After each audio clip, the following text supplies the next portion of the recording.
I understand how hard it can be because we didn't have any money growing up. It was tough, but honestly, some of the best times I've had in my life were when I was there. Do you know what I mean? Like, you had to go through your struggles, and people are very quick to judge. Everyone's trying to do their best, and some people are just not being given opportunities. Welcome to Second Verse, the podcast where we dive into the stories of indie artists and music professionals who have found their second act in music. I'm Becky Boyland, singer-songwriter, StoryBrand certified brand messaging expert, and web developer. Like many of my guests, I've taken a winding path back and forth in my music, and now I'm passionate about helping other artists step into their own spotlight. Today, I'm joined by Jack Marchant, a London producer from the UK who has worked with artists like Georgiou Music, The Duellers, and many incredible unsigned musicians. His work has been featured on BBC Radio, and he recently signed his first contract with Warner Chappell. Jack's journey is one of persistence, reinvention, and understanding the business of music. From growing up in studios with his dad's band to working in live sound and eventually making the leap into full-time music production, Jack's story is packed with insights for artists and producers alike. We talk about the power of community, overcoming personal and industry struggles, and why building a sustainable career in music means thinking like a business owner. So grab a hot beverage, settle in, and let's dive into Jack's second verse. Welcome, Jack. I'm so excited to have you on the podcast. Thanks for having me. You have come into your artistry as a full-time project, but you're almost coming back around to it, it sounds like, from the way you grew up. Sure. Growing up, my dad, he was in this heavy metal band, and they were trying for a very long time to get a record deal. And they had some good success locally, and it was going on for a very long time. And then they ended up landing a record deal. So I was being kind of not dragged around. I loved going, but I was being brought to all these music studios in London and Kent. Also being dragged to the gigs as well, because my mum and dad were split up. So my dad had us on weekends, and all the gigs were weekends. So we'd go to, like, literally sitting behind the drum kit, because he was the drummer at the time. There was no health and safety back then. You could just do what you wanted. And it was behind places where your kids probably shouldn't have been, but it was great fun, and I don't regret any of it. There's some great experiences there, seriously good. I think that was a big part of it. My mum wasn't a musician, but she was into her music scene, so she was always like going out to gigs and bringing us them. And yeah, I suppose just from a young age, I was just there all the time. And you lived to tell the tale, even though there wasn't health and safety. Just about, honestly. Sometimes it's close. So as you got to a point where you were looking for a career and maybe just trying to make money, talk about that part of your story. Yeah, so I'll be honest, obviously I knew you had a massive music scene growing up, but I didn't exactly know you could go to college and do a music course, right? So I actually originally went and done software development, but I was still working in the music studio alongside that. One of my friends, his dad owned a music studio in Greenwich in London. So I just used to help out, set up the microphones in the rehearsal rooms and stuff like that. And then he told me, how come you study software development and not music? I was like, I didn't even know you could do that. So yeah, he put me onto a course in a place called Lewisham in South London. And I ended up going to college and then to university, which, if I'm honest, I felt like it wasn't a waste of time, but the things they were teaching there was always like, I felt like I was always a bit ahead of it because of working in the environment. And I suppose the main thing I got out of it was the networking side of it, learning to talk to people and create opportunities. And, where I suppose, I don't like saying I was one step ahead, because there's some very good people, like artists and producers there, but I'd had the experience of operating consoles and setting up, whereas a lot of people hadn't. I ended up naturally helping people out with their projects, as well as trying to do my own. So, yeah, it was just great. With that and the studio work, I started building up a kind of clientele of people to work with. And then I went on holiday to Spain, and I come back, and the owner of the studio had told me that he's decided to sell the studio. Oh, no. Yeah, exactly. He was like, but 2 weeks before he puts it up for sale. He was older. He wanted to retire. I kind of get it. I didn't have money to take it over. I was like 21 or something. It was about 2 months after that. He sold the studio. And I didn't realize at the time, but the guy that took over the studio made a deal with him to say that he still had to rent it out to me to dry hire it, basically. So I could carry on my work. And that was one of the deals of taking it over, which I'm very grateful for. I still use it to this day. Someone else owns it, but now instead of people being employed there, everyone's kind of freelance. So I suppose during that time, when I left the studio, I literally had one person that I worked with for a very long time, literally one guy. And months after that, it was very slow. I'd get another person, and then they'd tell their mates, and some people I'd meet at university would come. And, I ended up building it up slowly until one day I really met up with a guy called Georgiou Music, who is a rapper, right? So in the UK, I think he's pretty big over in the US now as well, but he's a rapper. We made this demo song about mental health, right? So, and the song was called Healing. We never had anything like this before. We recorded it in my bedroom, put it out, and it's like everywhere, 300,000 streams on this demo. And we're like, what? Like, we're getting about 15 before this, honestly. That was a really great thing. And that song just kept getting better and better until he almost became like a community for people struggling with mental health. It was very quick, very strong, and kind of hard to deal with at times, I'll be honest. And we thought, all right, we're going to re-record this song and do it properly. We got a great singer in who ended up having her own solo career after. We recorded it all again, much better quality. And we put it out, and it did well, but not as well as the demo that we had literally just recorded. And it was like, what the hell is going on? So we didn't get it. It's still 100,000 streams and whatever, but it did okay. But, the first one was like 750,000. And we were just like, how does this work? Sometimes there's that lightning in a bottle, you hit it at just the right time. I love that you mentioned community, because in this day and age, it's not about, are you talented? Are you this? Are you that? We're assuming that people are. That's the bar. It's more about making that connection with people. And it is a really relatively recent movement that we care globally about mental health and how important that is. It's not surprising that would connect so well with people. That's what we can all hope for as artists, that we are building that community around those things that are so important to us, have that emotional feeling and connection. That's such a cool story, even though I understand it's mystifying when you're like, but I wanted to make it better. I wanted it to be my best music. And you didn't like my best music as much as my almost as best music. So that's actually funny. Yeah, absolutely. As a producer, you think, oh, no, it should be sounding amazing, but it just proves that as long as it's good enough, people just care about what you're saying and what you're doing. And this community started building stronger. It was Facebook at first, that started really building strong, right? So it ended up becoming from just a song to put out for mental health. It was like, okay, he's actually going to brand himself as this person that's going to help people with mental health. And we had both suffered with it prior, right? And I'm talking, this is about 6 years ago or something. So before a lot of people were doing this kind of thing. And so we was like, okay, we need to make some more songs and address the different areas of mental health now.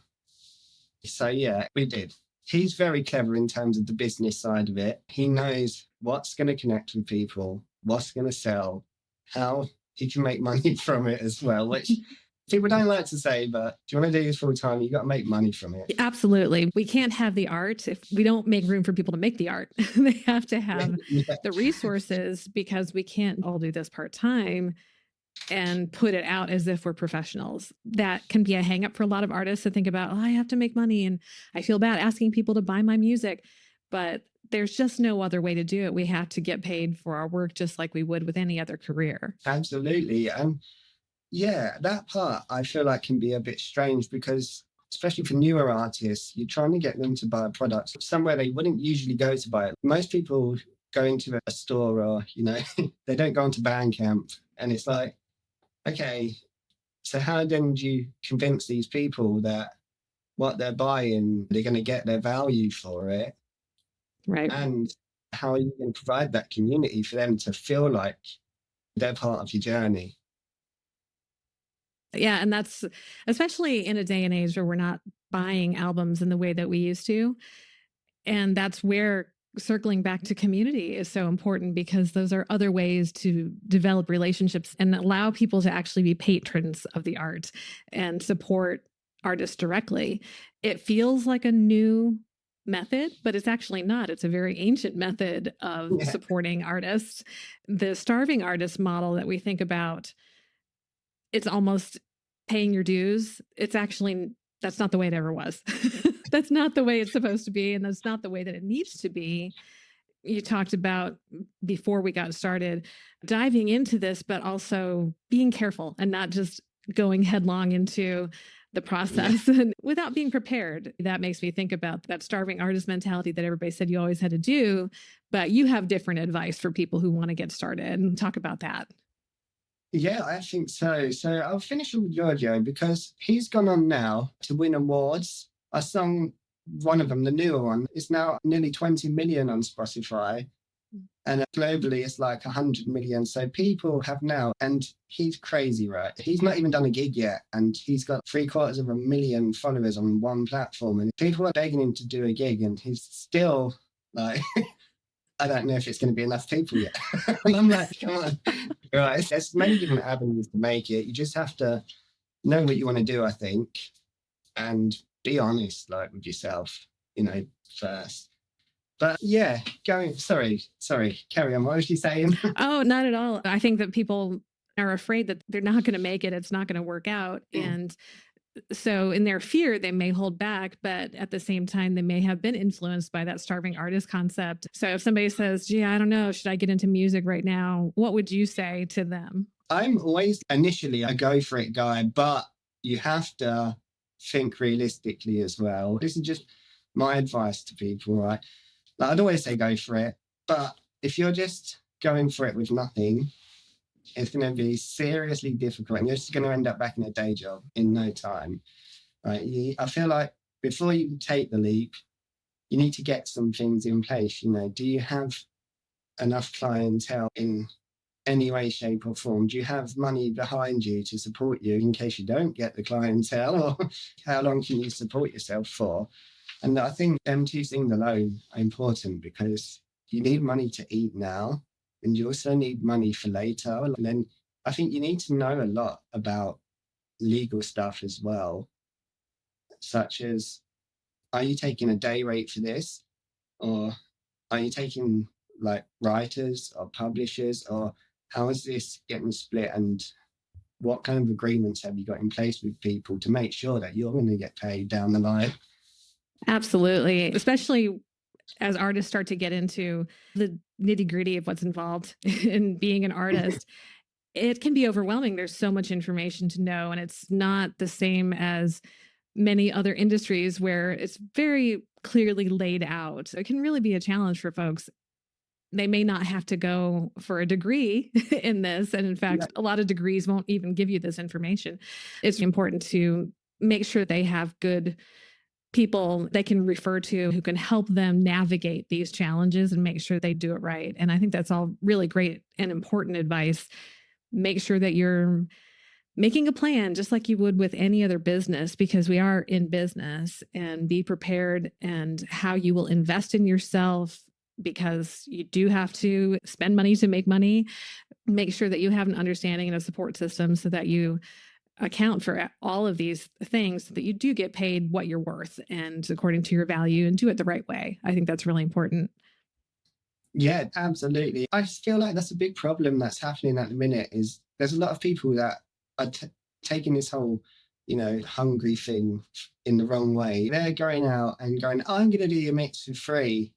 I'll record with you for free. And what they end up with is like, a less than average product to say the end, because usually these people that are offering it for free are just starting out, which, is fine. You've got to get some experience, but what you should be doing really is working with people at a similar level, not trying to approach people and just look.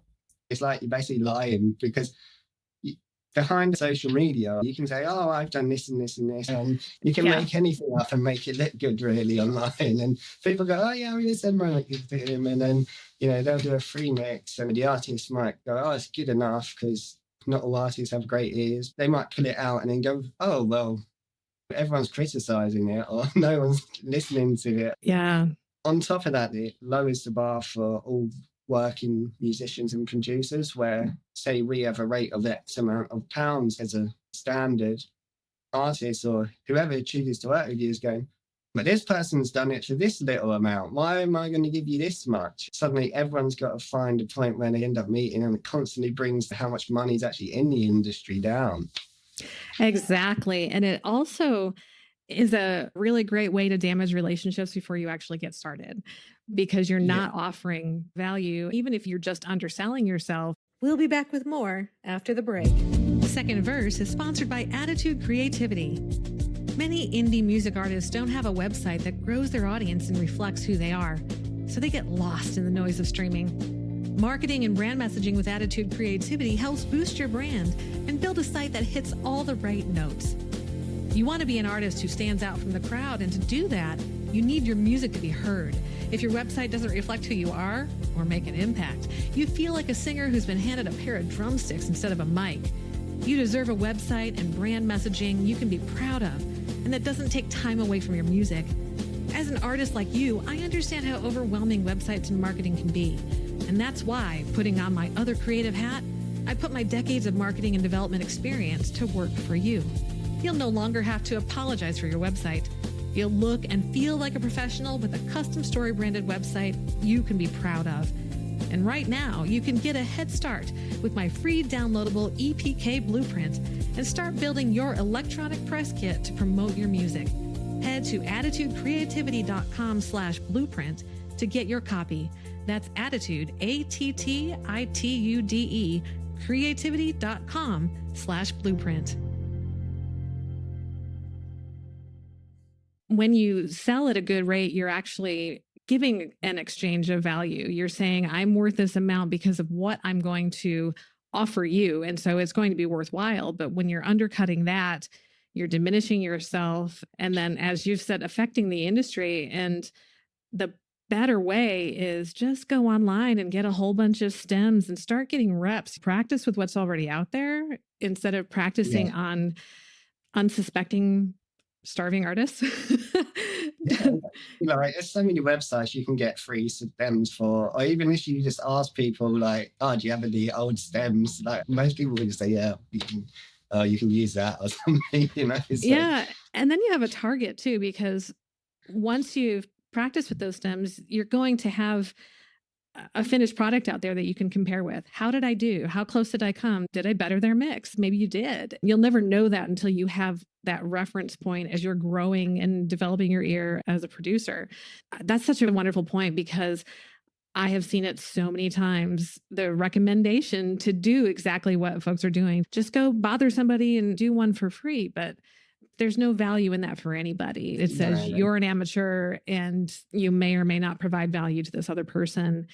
And it's definitely not the way to grow, not the way to build your relationships and actually develop partnerships and ongoing folks that you can work with. So that's a huge thing, I think, for artists and producers. Like you kind of mentioned earlier, like, especially for like people that are earning money from it, and lowering your rates, because then you've got this natural thing in your head where, oh, but they haven't paid me this much, so I don't have to give them as much attention as someone who had paid me this much. And even though it doesn't really work like that, you naturally get this thought, oh, well, hold on, I'm only doing it for free for you, so I don't really have to prioritize it for you. And then it's just a horrible thing to get into.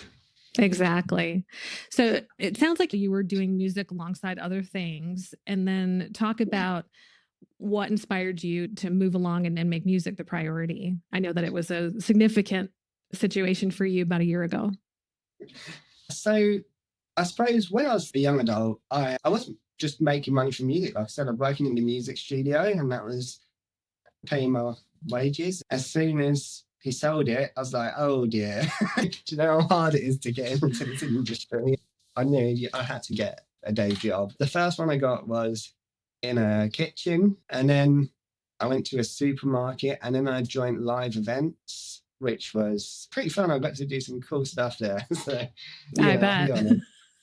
yeah.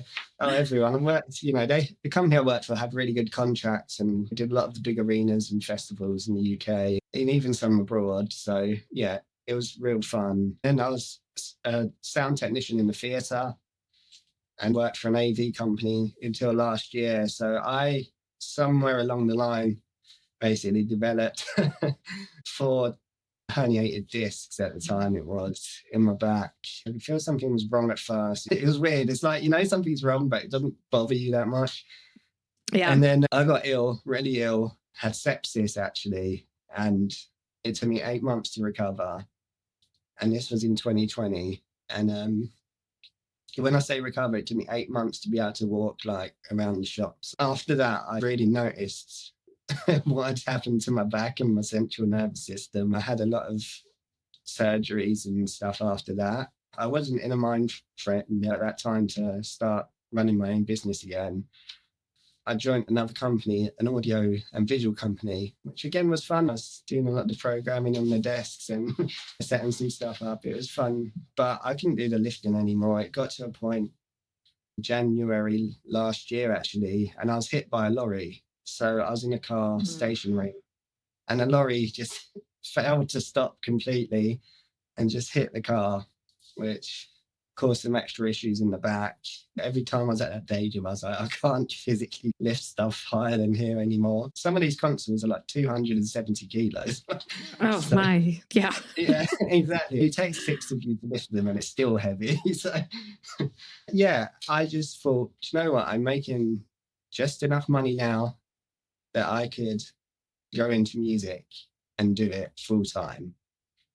I didn't even think about it. I just walked in the next day and handed in my boss a notice. And I was just like, I was very grateful. I appreciate everything that's happened throughout my life because I feel like it's led to where I am now. And yeah, I've got some issues, like obviously some physical issues, but overall, I'm in a good position. And yeah, so that's kind of led me back to doing music full time. And I don't regret it at all. Since I've gone full time with it, in the right circumstances, it's been the best thing ever. I've got great contracts. I've worked with some great people.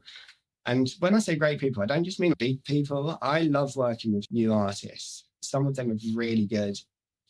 It gives me more creative control and freedom to do more of my own work rather than having to do this and that's it. So yeah, that's fun as well. It's been a bit of a ride, but now we're at that point where it's going okay. I love that. And I love your perspective. I 2 years ago had spine surgery in my neck and I had 3 discs out of 4 that were needing to be addressed. And I had 2 replaced, 1 fused.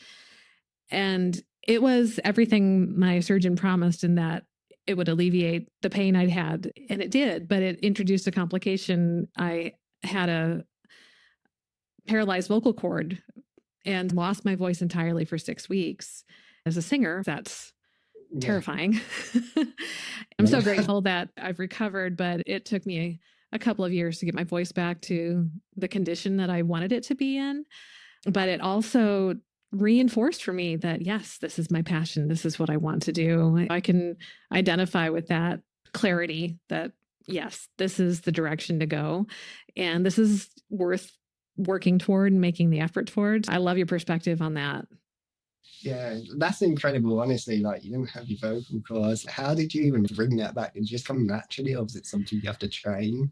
It's a lot of vocal training, a lot of therapeutic approaches to singing. Straw phonation was a huge benefit for me because it's a very gentle way to get everything going. And at some point, because it's sort of a nerve problem, I think it does have to just wake up and join the party again. But I got my speaking. Like me anyway. Like, hey, wake up, come back to the party.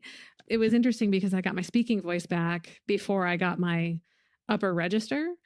So there was just a hard stop at a certain point that I could only sing to a certain note. And then there was nothing. It took a long time to get past that, which was also very scary. It was the next scary thing in the process.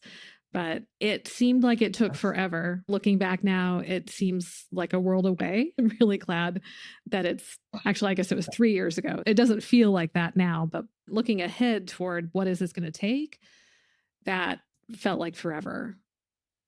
Yeah, that's incredible. Have you done your own podcast yet? Maybe someone should interview you as well. It's a great story. I'll definitely talk about it more and share in an episode and explain what that was like. But yeah, it's amazing that there are a lot of artists who are able to take, whether it's through the words or the music, their stories in the sense of the emotion, the things that they're excited about, things they value, or the hurts they want to help people work through.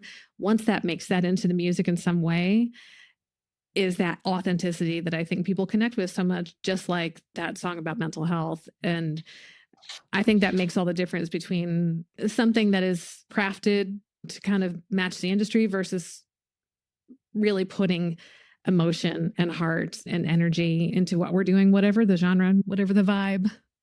Yeah, 100%. And you touched on something earlier about how sometimes something big like that happens to make you realize what you need to be doing in life. It's incredible how you overcome these big things, or you get through something like sepsis or your spinal issue, and then you're like, oh, well, I suddenly just know what I need to be doing. So, yeah. Yeah. So it's almost like something just comes over you. And we all have our Billie Eilish Barbie moment of what was I made for? Yeah, exactly. So as a producer and a writer, because you're collaborating so much, you're not necessarily following certain themes of your own artistry, but talk about the personal slogan that you had because of this role as a producer. Oh, so here's my look. So it says music for all, no matter the journey. I love that you have that printed right there on your shirt. That's so perfect. Yeah, one of my friends has a clothing company. He's very kind. Collaborations are everything, that's for sure. Expand a little bit on that. Music for all, no matter the journey. I love that. So for me, I'm very soft in a way to people. I see people's struggles. I understand how hard it can be because I grew up in social housing in southeast London, and we didn't have any money growing up. It was tough, but honestly, some of the best times I've had in my life were when I was there. Do you know what I mean? Like, it's this community thing again, like growing up. The whole estate I lived on, you're all best mates. Everyone looked out for everyone. Everyone helped everyone out. And no one had a lot of money, but somehow you always managed to do everything because some person was like, oh no, we're doing this today. Come with us. We're doing this. You always had such a great time. But then at the same time, you had to go through your struggles, and people are very quick to judge. They see someone that comes from somewhere less fortunate, and they just instantly get this image of, no, I don't want anything to do with that person. And I think because of what I've been through, I understand these people, everyone's trying to do their best, and some people are just not being given opportunities. That kind of led me to want to help as many people as I can within means. If people are great at what they do, or if they have a really good story, or something about them is inspiring, I'll work with them, and, you know, we'll figure something out that benefits both of us in terms of how we can get this done. And I think sometimes a lot of people are a bit nervous to reach out because they think, oh, this is going to cost me like an arm and a leg. And it's like, well, it depends how you want to go about it. If you want to record it in Abbey Road Studios, it's going to cost you an arm and a leg. That's for sure. That is so meaningful to me because you just sometimes need an opportunity. A lot of the celebrities that we know these days, they had someone who gave them an opportunity in many cases. And we're a lot of times very withholding, and everybody just feels like I need to worry about myself. And I think that's the scary part of why it's easy for us to dismiss people based on just that quick thought and glance and where they may be coming from. But I think it's so beautiful that you're doing this, especially in the context of music, because we all have the ability to connect with music as we're listening to it. We don't know who's listening thousands of miles away, but we may be having the same reaction and emotional connection and encouragement. So there's so many ways to flatten that and build community around that. I love that perspective and how you work with folks. That's just beautiful. Oh, thank you. Honestly, it's something that's just true to me. I think a big part of knowing your brand is, what do you really believe in and what do you feel strongly about? I didn't have this brand until very recently, because I didn't know. I say recently, it's a couple of years ago now, but I was working in a studio at 19. I didn't know why I was doing it per se. Everyone says, oh, I do music because I love music, but why are you really doing it? It's like, and then them stories that are like coming from these artists, like up and coming artists, they're inspiring, and that's where you get some of your best work. In conversations, sometimes you have to have deep conversations with people, and it's a lot about trust as well, trusting the people you're working with. Within that comes some of the strongest lyrics, some of the strongest music, and some of the best ideas.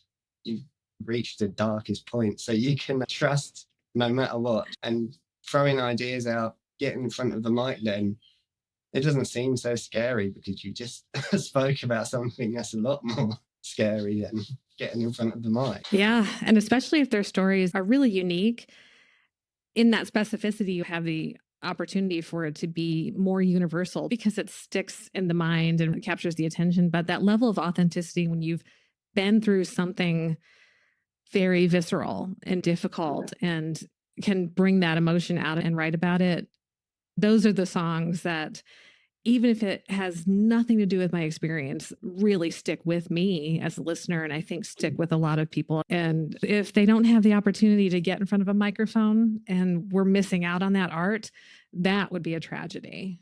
Absolutely. I always look back in time who my influences were, and when I actually hear what they're writing about, it's the ones that were like big were always something that was close to them or something that was happening at that time.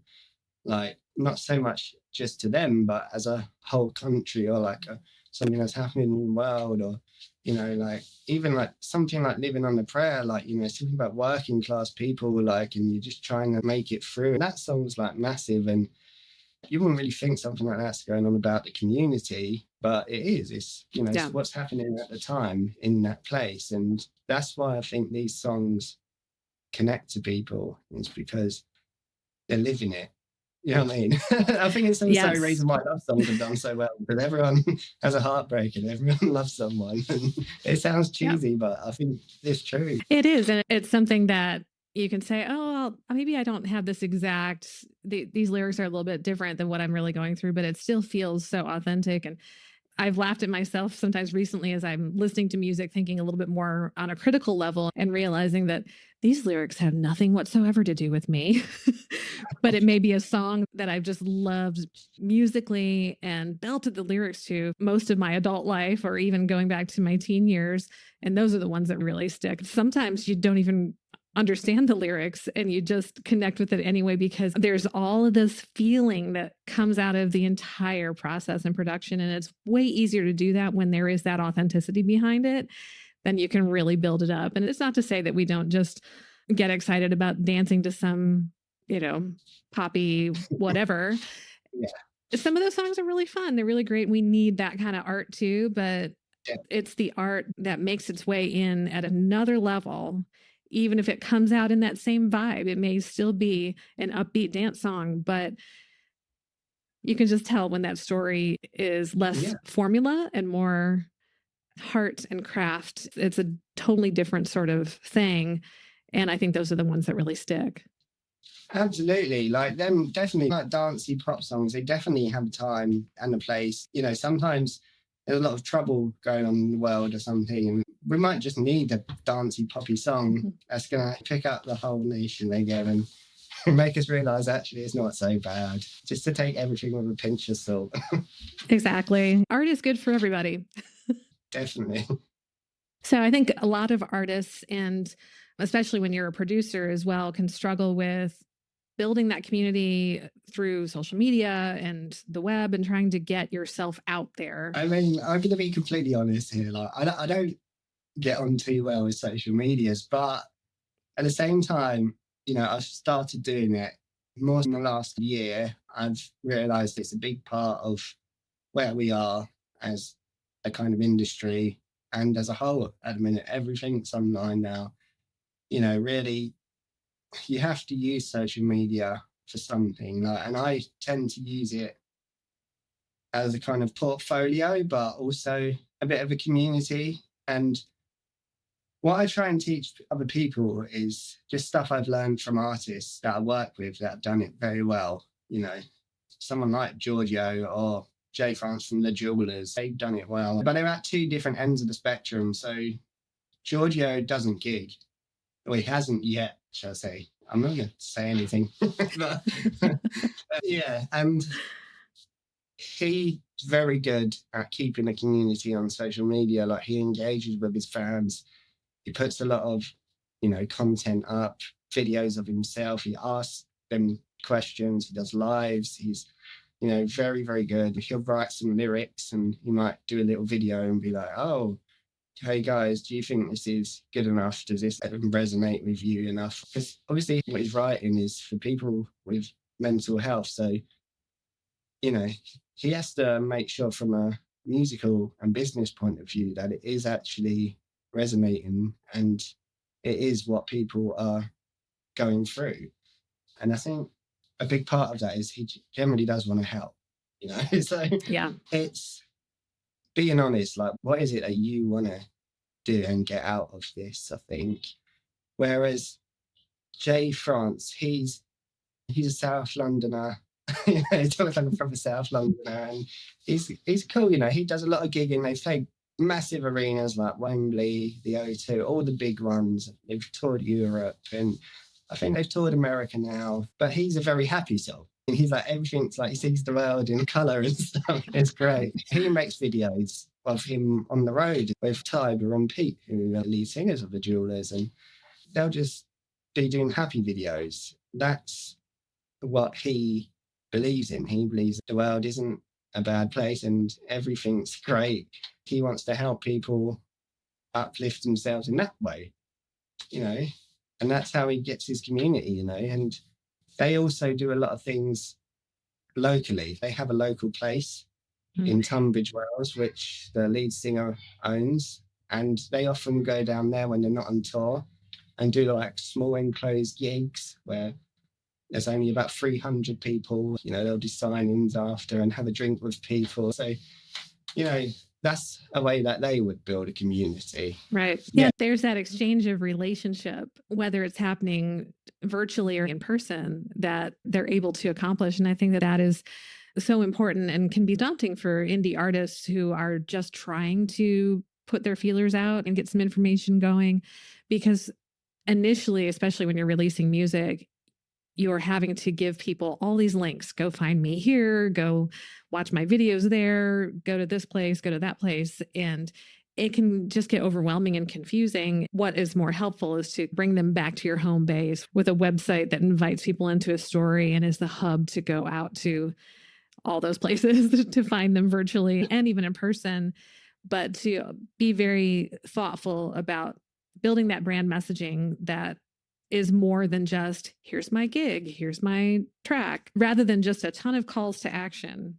It's a centralized place to build that kernel of relationship and then take them where they need to go so that they can make that authentic connection. The daunting part is following all the instructions and rules that everybody says you have to do this way and you have to post this many times and it has to be about this random thing or that dance. All of those things just distract, because at the end of the day, just like with the authenticity in your music, how you present yourself and how you interact needs to be sustainable. It needs to be truly who you are, or it's just going to burn you out. That can be the big challenge for a lot of artists who may make those efforts initially really energized and excited, and before long realize that they just can't keep that going.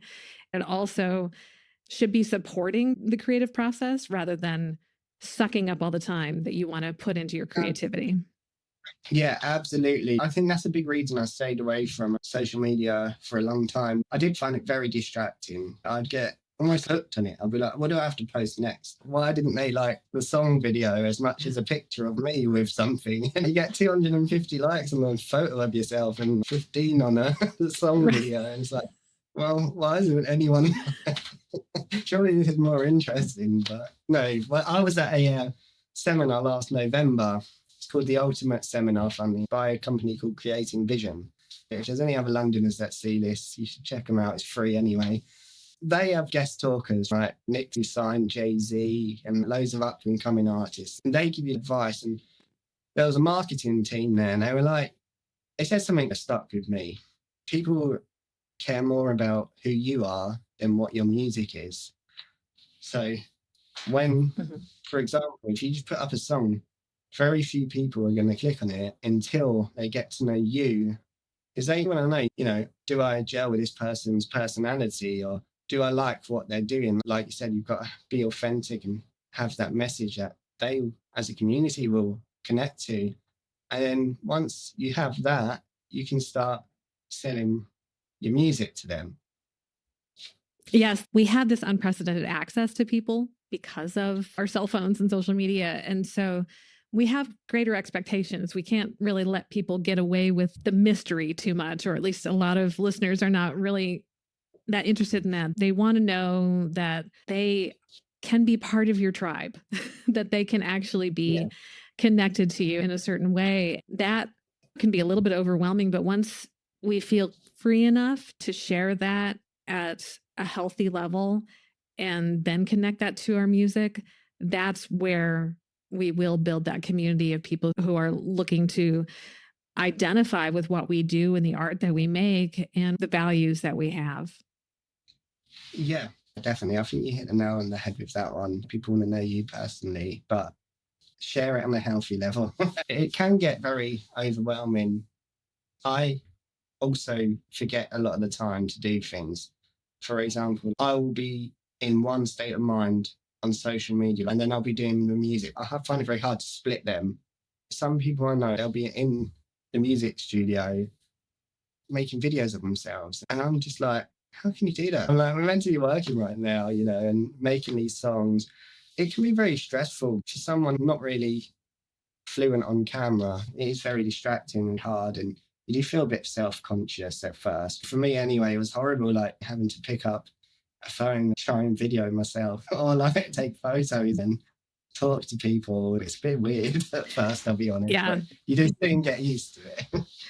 Yeah, you can be. And I will say it is a little bit the luxury of the producer that you don't have to do it at the level that is expected of an artist. But I think that that all needs to be within the context of maintaining good mental health, because we've seen so many influencers and content creators who have pushed past that boundary of mental health and either had to step back for a bit, but in much sadder scenarios have really suffered consequences.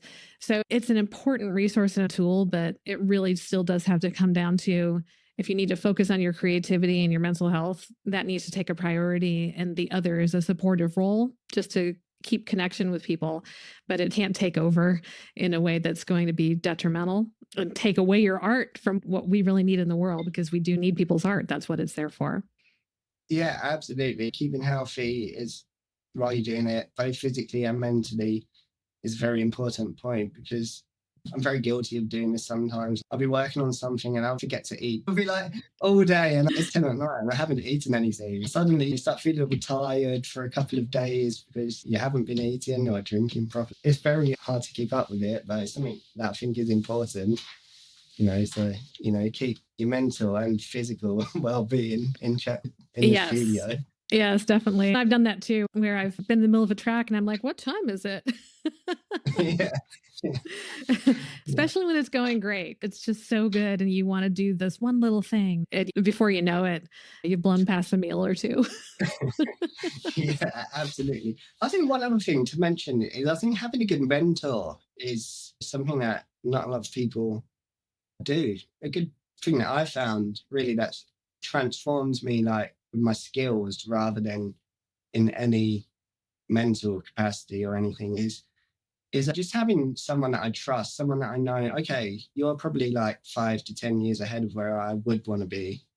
from now, like, why don't I just give you X amount for this amount of sessions a month? And then we just go through my work and improve it in every way we can.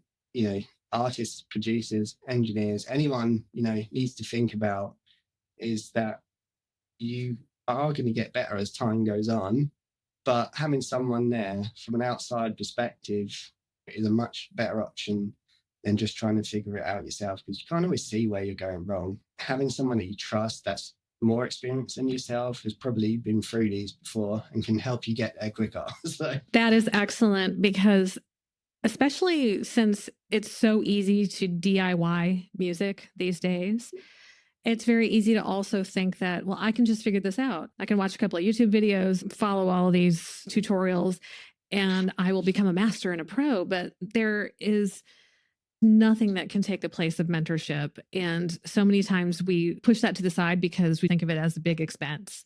The reality is, if we can trust somebody else who's got a lot more experience than us, they can really take a lot of time off of what it's going to take us to figure out all the things they've already figured out. And so it takes a bit of humility to do that, but you're absolutely right. That is just such a massive step forward. And it also is a really mature way to look at the healthiest way to grow. So that's huge advice. I think that's really great. Yeah, thank you. Honestly, that's something I've done recently. I was in that position where I was a bit naive. Like, no, I'll just go on YouTube. But why do I have someone else telling me what to do? And then I was getting bored. I was like, okay, well, I don't feel like I can break this wall alone. So I met someone, funnily enough, in that period. He was a very good engineer and he's worked with some really good names in the industry. I was just like, look, this is what I can afford every month. And we just worked something out now. And he's been really, really kind. And over a space of literally 4 months, the quality of the work has just gone from where it was to like different level. And honestly, I think, having a mentor is probably one of the best things I've done recently. That's fantastic. I love it. This has been such an awesome conversation. What's the best way for our listeners to support your music? I think to support my music, as you've heard during the conversation, I write with other artists. I don't necessarily have my own music out there, but I'm credited and I do get royalties from other artists that I work with. So just listen to the other artists, support them in supporting me and the communities. So that's awesome. And I will have everything in the show notes so that you can check out Jack's music and the artists that he's collaborated with. Thank you so much. This has been absolutely delightful. And I'm excited to hear more and keep an ear out for what you're up to. Absolutely. It's been great. You've been a great interviewer. Thank you so much for having me on. What an enjoyable and insightful conversation with Jack Marchant. His journey is such a great example of how music careers aren't just about talent. They're about persistence, strategy, and relationships. A few key takeaways. Music for all, no matter the journey. Jack's personal slogan speaks to the power of music to connect people, regardless of background or circumstances. Then, your music career is a business. Jack talked about the importance of pricing your work fairly, knowing your worth, and avoiding the trap of doing work for free just to get experience. The industry only thrives when we value the art and skills we bring to the table. And finally, mentorship is a game changer. Instead of struggling through the years of trial and error, Jack invested in learning from someone more experienced and saw massive improvements in just a few months. So your action step, if you're an artist or producer looking to grow your career, ask yourself, do you have a clear brand message? If someone finds you online, do they immediately understand who you are, what you offer, and why it matters to them? Are you pricing your work in a way that reflects its value? If you're consistently undercharging or offering services for free, it's time to rethink your strategy. Do you have a mentor or trusted guide in your field? Having someone who has already walked the path can save you years of frustration. If you need help clarifying your message and positioning your brand, I'd love to help. And if you enjoyed this episode, make sure to subscribe, leave a review, and share it with a friend. Every bit of support helps indie artists and producers find the tools they need to succeed. Now, to close things out, I'm excited to share a track produced by Jack Marchant. Stick around to hear Stupid in Love by Neemah Star. And as always, keep chasing your second verse.